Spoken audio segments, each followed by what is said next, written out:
యోహాను సువార్త 14:18 మిమ్మును అనాథులుగా నువ్వు విడవను, మీ యొద్దకు వత్తును, కొంతకాలమైన తర్వాత లోకము నన్ను మరెన్నడను చూడను.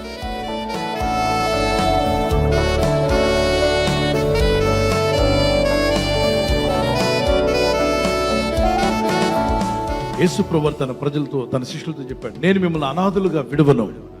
I'll not leave you as orphans. నేను మిమ్మల్ని అనాథలుగా విడువను. I will come back to you. నేను మీ వద్దకు తిరిగి వచ్చేదను. I will send the comforter. నేను ఆదరణకర్తను మీ కొరకు And పంపుతాను. he will lead you. ఆయన మిమ్మల్ని నడిపించును. He will strengthen you. ఆయన మిమ్మల్ని బలపరచును. I'm going to give you a person who is going to help you. మీకు సహాయం చేయడానికి మీ ఒక వ్యక్తిని నేను ఇస్తాను. That's a great opportunity. అది చాలా గొప్ప భాగ్యము. How many of you want a helper? మీలో ఎంతమందికి సహాయకుడు కావాలి? మనిషి అనే ప్రతి ఒక్కడికి ఏం కావాలి? సహాయం కావాలి. అలాంటిది సహాయకుడుగా ఒకరు మన ఎద్దుకు వస్తున్నారట. చూడండి, పిల్లవాడికి ట్యూషన్ చెప్పే సహాయకుడు ఉంటే మార్కులు ఎక్కువ వస్తాయా తక్కువ వస్తాయా? ఎక్కువ వస్తాయి. ఒకవేళ ఈ గేమ్లు ఆడుతుంటారు కదా, ఒలింపిక్స్కి వెళ్ళడానికో అథ్లెటిక్స్గా, మరి వాళ్ళకి క్రీడాకారులకి కోచ్ అనే వ్యక్తి ఉంటే, బాగా నేర్పించే వ్యక్తి ఉంటే మేలా కీడా? మేలే కదా, బాగా నేర్చుకుంటారు. ఒక వాయిద్యాలు వాయించే వ్యక్తికి ఇన్స్ట్రుమెంట్స్ వాయించాలంటే అతనికి టీచ్ చేసే టీచర్ ఉండడం, హెల్ప్ చేయడం, ఆ హెల్పర్ ఉండడం వల్ల బాగా నేర్చుకోగలుగుతాడు. ఏదైనా సరే, ఇంట్లో వంట మొదలుకొని జీవితంలో ప్రతి విషయానికి సహాయకులు ఉండడం చాలా అవసరం.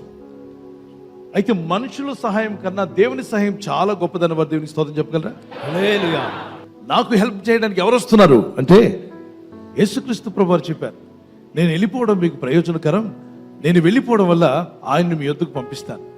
లోకము ఆయనను చూడలేదు, ఈ లోకంలో ఉన్న వాళ్ళు ఎవరు ఆయన్ని చూడలేరు, కానీ మీరు చూడగలుగుతారు. మీరు ఆయన్ని కలిగి ఉంటారు, ఆయన అనుభవిస్తారు, ఆయన సహాయం మీకు అందుతూ ఉంటుంది. కానీ లోకస్తులకు తెలియదు, లోకంలో ఉన్నోడికి అర్థం కాదు.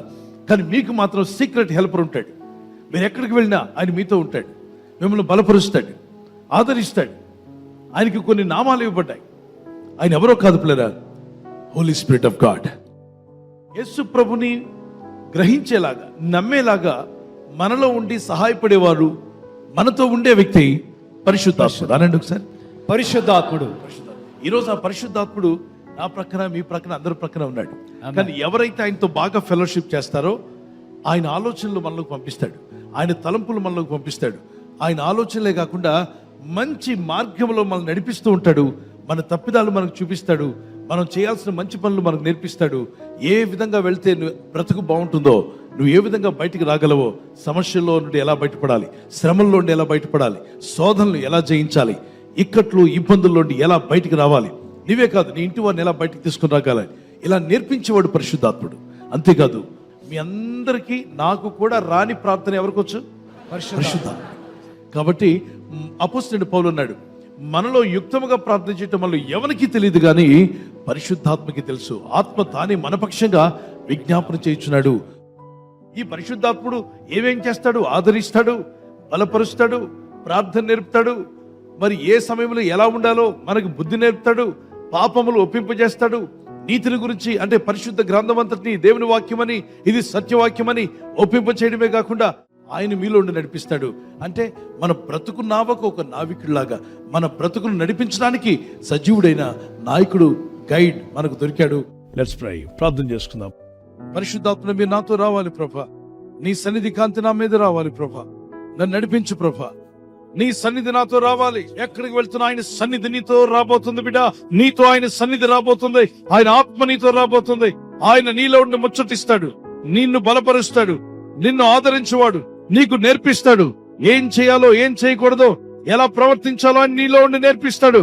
నీ ప్రవర్తనను మారుస్తాడు ఆయన, నీ ప్రాచీన స్వభావాన్ని తీసివేస్తాడు. నువ్వు ఒక నూతన వ్యక్తిగా మారబోతున్నావు. ఆయన మహాజ్ఞాని, నీకు ఎలాగైనా విడుదలిస్తాడు, నిన్ను ఏ విధంగా బాగు చేస్తాడు. నీ రోగములు తొలగించేవాడు, నీ బాధలు తీసివేయవాడు, నీ కన్నీరు తుడిచివేస్తాడు. పరిశుద్ధమైన మా ప్రియ తండ్రి, నీ యందు విశ్వాసంతో ప్రార్థిస్తున్న ప్రతి కుటుంబాన్ని, ప్రతి ఇంటిని, ప్రతి వ్యక్తిని దర్శించిన ఆయన ఈ రాత్రి నెమ్మదితో పండుకొని సురక్షితంగా కాపాడబడినట్లుగా నీ అగ్ని కంచి వేసి మమ్మల్ని కాపాడండి.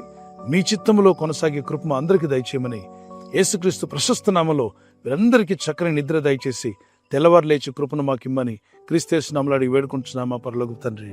ఆమేన్, ఆమేన్.